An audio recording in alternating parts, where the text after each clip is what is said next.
Une question JavaScript pour System.io. Voilà, Damien Menu dit qu'il recherche une personne pour corriger un code JavaScript. Son script va chercher une adresse email stockée dans un cookie, puis place cet email dans le champ email présent sur une page de capture System.io. Son code fonctionne bien sur le principe, l'email s'affiche bien dans le champ email, mais lorsqu'il clique sur le bouton de validation, à chaque fois il a l'erreur entrer une adresse email valide. L'explication pour ça, c'est simple, c'est vraiment très simple, c'est que System.io ne fonctionne pas comme une page HTML normale. Donc là, on va voir le code. En haut, ça c'est la façon normale pour changer la valeur d'un champ.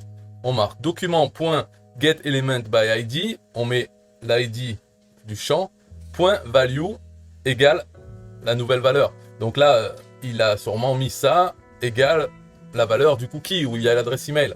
Donc ça, ce que ça fait dans le HTML, ça le met dans la valeur du champ. Donc ensuite, c'est bien la valeur. Mais sur System.io, c'est différent parce qu'il y a un moteur JavaScript qui gère tout ce qu'il y a sur la page. Ce qui fait que quand on fait ça, la première ligne, ça va afficher l'email dans le champ, mais pour le moteur JavaScript de System.io, lui, il ne sait pas que la valeur a changé. Il ne sait pas qu'il y a ça dans valeur, parce qu'il ne se base pas sur le HTML, il se base sur lui, il gère tout.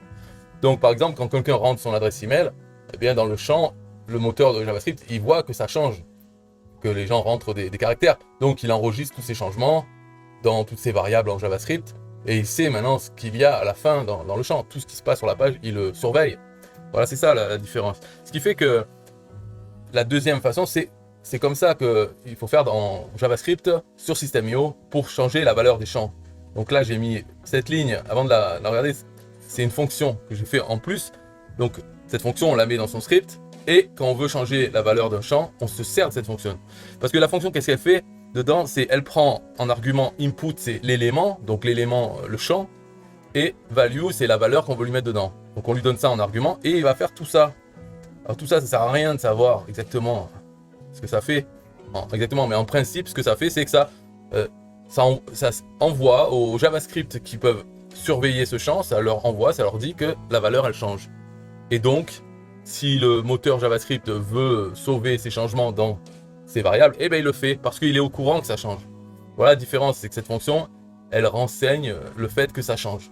Pas juste changer la valeur, c'est le faire correctement pour que les événements, en fait, ça s'appelle les event listeners, pour ceux qui écoutent les événements JavaScript, pour qu'ils sachent que ça existe, ce changement. Donc maintenant, quand on veut changer, on appelle change_value. Premier argument, on donne l'ID du champ. En fait, c'est pas l'ID du champ, c'est l'élément qui est le champ. Donc c'est document.getElementById, ID du champ, virgule. Deuxième argument, on lui donne la valeur qu'on veut lui mettre. Et la fonction va faire ça. Et le moteur JavaScript de System.io va savoir que ça a changé. Et quand on appuie sur le bouton pour envoyer, c'est bon, il a sa nouvelle valeur. Voilà la différence. Bye bye.